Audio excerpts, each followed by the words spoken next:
तो स्वागत है आपका पाठशाला में। आज हम देखने वाले EMF production due to rotation of a coil in a uniform magnetic field. तो बेसिकली ये एक बहुत ही इंपॉर्टेंट चीज़ है क्योंकि इसी टॉपिक से आपका नेक्स्ट चैप्टर का ब्रेक थ्रू होगा, दैट इज़ एसी करंट या फिर एसी जनरेटर का। डन। हम लोग जो अपने घर में करंट यूज़ करते हैं ना, वो एसी करंट है और वो यही से ब्रेक थ्रू होता है। अब देखो, फर्स्ट हमने फैराडे ने क्या किया था, मैग्नेटिक फील्ड चेंज करके ईएमएफ इंड्यूस किया था। फिर हमने एरिया को चेंज करके हमने फ्लक्स जनरेट किया था। उसके बाद हमें पता चला अगर एंगल को चेंज किया जाए, दैट इज़ एरिया वेक्टर और मैग्नेटिक फील्ड के बीच का, तब भी हम ईएमएफ जनरेट कर सकते हैं। तो उसके लिए बेसिकली हम क्या करते हैं, हम एक कॉइल लेते हैं। डन। ये हमने एक कॉइल लिया, क्या बातें क्लियर है? ये हमने एक कॉइल लिया। डन। और यहाँ पे मानते हैं कि ऐसा कुछ आपका मैग्नेटिक फील्ड है, दैट इज़ यहाँ पे नॉर्थ है और यहाँ पे एक साउथ पोल है, दैट इज़ इकट्ठा है। तो ऐसे कुछ मैग्नेटिक फील्ड्स हैं। ये बातें क्लियर है? अब इस केस में इसका एरिया वेक्टर कैसे आएगा? ऐसे ऊपर की तरफ आएगा, ऐसे ऊपर की तरफ, ऐसे सीधा ऊपर की तरफ एरिया वेक्टर। ऐसा समझो, मैग्नेटिक फील्ड यहाँ से यहाँ पास हो रहा है। डन। मैग्नेटिक फील्ड का डायरेक्शन ये रहेगा, एरिया वेक्टर इस बार ऐसे ऊपर में एरिया वेक्टर। तो अभी इनके बीच में एंगल कितना है? इनके बीच में एंगल, मैग्नेटिक फील्ड यहाँ, एरिया वेक्टर यहाँ, तो इनके बीच में एंगल कितना है? 90 डिग्री है। सपोज मैं इसको अगर ऐसे टर्न कर दूँ, ऐसे टिल्ट कर दूँ, तो मैग्नेटिक फील्ड अभी भी, मैग्नेटिक फील्ड आपका ऐसे जा रहा है। डन। ऐसे मैग्नेटिक फील्ड है। एरिया वेक्टर आपका कैसे रहेगा? यहाँ पे ऐसे एरिया वेक्टर रहेगा। इन दोनों के बीच में दिख रहा है कुछ एंगल बन रहा है, इस बार कुछ एंगल बन रहा है, दिख रहा है? इन दोनों के बीच में कुछ एंगल बनता है ना। तो बेसिकली मैं यही कहना चाहता हूँ, जब एक कॉइल रोटेट होगा, जब हम इस कॉइल को जब हम रोटेट करेंगे ना, इस कॉइल को जब हम रोटेट कर रहे होंगे, तो यहाँ पे किस किस के बीच में, मैग्नेटिक फील्ड के बीच में और एरिया वेक्टर के बीच में एंगल चेंज होगा। ये बातें क्लियर है? तो देखो, when a coil is rotated with uniform speed, याद रखना यूनिफॉर्म स्पीड से मूव किया जाता है। ऐसा नहीं कि पहले जल्दी घुमा दिया फिर धीरे धीरे घुमा रहे हो। With uniform angular velocity, speed मतलब इन टर्म्स ऑफ एंगुलर, घुमाने के टर्म पे तो angular velocity omega, then EMF is generated. तब एक ईएमएफ जनरेट होता है। सो ईएमएफ निकालने के लिए पहले निकालते हैं फ्लक्स कितना होगा, दैट इज फ्लक्स, जो कोई भी एक रैंडमली फ्लक्स होगा, मैग्नेटिक फ्लक्स होगा। इसका फॉर्मूला क्या है हमारे पास, that is B A cos theta. ये बातें क्लियर है?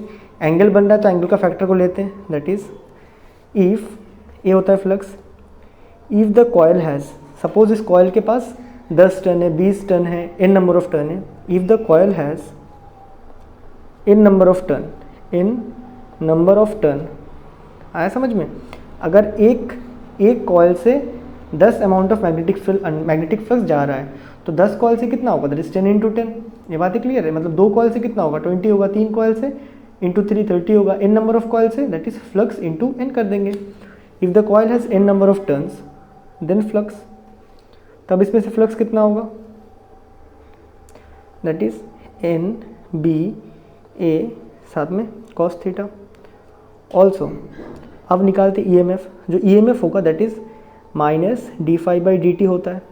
डन। ये तो फैराडे के लॉ से है। सो यहाँ पे पुट करते हैं माइनस d/dt। मैग्नेटिक फ्लक्स कितना है आपके पास, NBA कॉस थीटा। ये बात है clear? So EMF minus number of turns, constant value है, 10 टर्न 20 टर्न कुछ तो होगा। मैग्नेटिक फील्ड यहाँ पे हम चेंज नहीं कर रहे। Area of the coil not changing, तो यहाँ पे बच क्या रहा है आपका, that is d/dt of cos theta.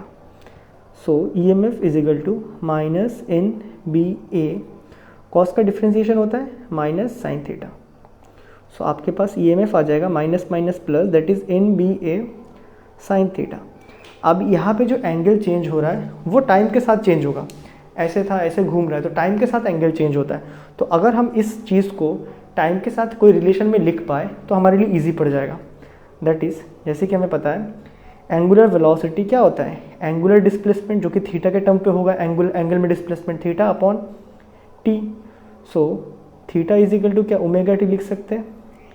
Therefore हमारा वैल्यू, ईएमएफ का वैल्यू कितना हो जाएगा आपके पास इस बार, NBA साइन ओमेगा टी। ये हमारे पास आ चुका है। Also maximum EMF that is E maximum E F that is E max कब होगा, जब हमारे पास साइन ओमेगा टी का वैल्यू क्या हो जाए, 1 हो जाए। So maximum E M F कितना है हमारे पास, कितना हो सकता है, एन बी ए, ये बात क्लियर है, एन बी ए, इसका वैल्यू क्या हो चुका है, 1 हो चुका है, साइन ओमेगा टी का वैल्यू 1 हो जाएगा, तो ए वैल्यू एन बी ए आने वाला है। डन। सो अभी अगर तुम देखो यहाँ पे जो एन बी ए है ना, वो क्या है, ई एम एफ का वैल्यू है, ई मैक्स है, इसको हम ई नॉट लिखते हैं। सो कोई भी एक जनरल टाइम में अगर मैक्सिमम इसका 10 वोल्ट जा सकता है ना, तो टाइम के साथ 10 वोल्ट आएगा, फिर कमेगा, फिर बढ़ेगा। इसका मतलब है ग्राफ बनाओ तो टाइम के साथ इसका मैक्सिमम सपोज 10 वोल्ट है, तो टाइम के साथ मैक्सिमम पहुंचेगा, फिर कभी कम होगा, फिर कम होगा, फिर नेगेटिव में पहुंचेगा, फिर ऊपर जाएगा। साइन का फंक्शन है, क्योंकि नेगेटिव भी इसमें आएगा। कंप्लीट 360 में साइन का वैल्यू नेगेटिव आता है, ये बातें क्लियर है ना। सो अगर मैं जनरली अगर मैं ई एम एफ का इक्वेशन लिखना चाहूँ, ई इज इक्वल टू, ये पूरा चीज़ क्या है आपका, ई नॉट है, that is E naught sine omega T. ये जो आपके पास इक्वेशन निकल के आया ना, यही है आपका एसी करंट का पोटेंशियल का इक्वेशन, और यही करंट को हम यूज़ करते हैं हमारे घर में। ठीक है, ये जो पोटेंशियल सोर्स है ना, जो कि ऑल्टरनेट कर रहा है, जो कि चेंज होने वाला है, इसी को हम यूज़ करते हैं घर में। चाहे ऑल्सो करंट भी निकाल सकते हैं। ऑल्सो हमें पता है that is E is equal to I R होता है। So I is equal to E upon R हो जाएगा। So I is equal to, E क्या है हमारे पास, ई हमारे पास आया that is E naught sine omega t divided by R. So E naught by R that is V is equal to I R होता है। अगर मैक्सिमम लिख देंगे तो E naught by R is equal to क्या होगा, maximum current दिखेगा, maximum current. So I is equal to I naught sine omega T, ये है आपका मैक्सिमम करंट का relation with in terms of variable current. तो याद रखना, यही सोर्स को हम घर में यूज़ करते हैं, और इसमें बेसिकली वक्त के साथ आपका जो करंट का वैल्यू होता है वो भी कंटिन्यूअस चेंज हो रहा होता है। डन है, यही है आपका एसी, जो एसी जनरेटर है ना, उसका फंडामेंटल सोर्स। इसको एनीहाउ हम इस चैप्टर के लास्ट में करेंगे, या फिर कह सकते हो अगला चैप्टर के फर्स्ट में करेंगे, क्योंकि इससे हमें यहाँ पे एक थ्योरेटिकल आइडिया मिल चुका है कि ऐसे किया जा सकता है। तो इससे हम एसी जनरेटर बनाएंगे और उसको हम पढ़ने वाले एसी करंट में एज ए नेक्स्ट चैप्टर में। डन है, तो ये है आपका नेक्स्ट चैप्टर का ब्रेक थ्रू, जहाँ पे हम इस इक्वेशन को लेकर बहुत ही ज़्यादा छेड़खानी करने वाले हैं। यहाँ तक बातें क्लियर है। तो यही है आपका derivation, EMF due to rotation of a coil in uniform magnetic field. और इसमें जो रोटेशन हो रहा है, जो एंगुलर वेलोसिटी है, वो हम सेम रख रहे हैं। दैट इज अगर 6000 पर आवर में 6000 पर सेकंड कर रहा है तो 6000 पर सेकंड ही रहेगा। यहाँ तक बातें क्लियर है। तो मैं मिलता हूँ आपसे नेक्स्ट वीडियो में, तब तक के लिए गुड बाय।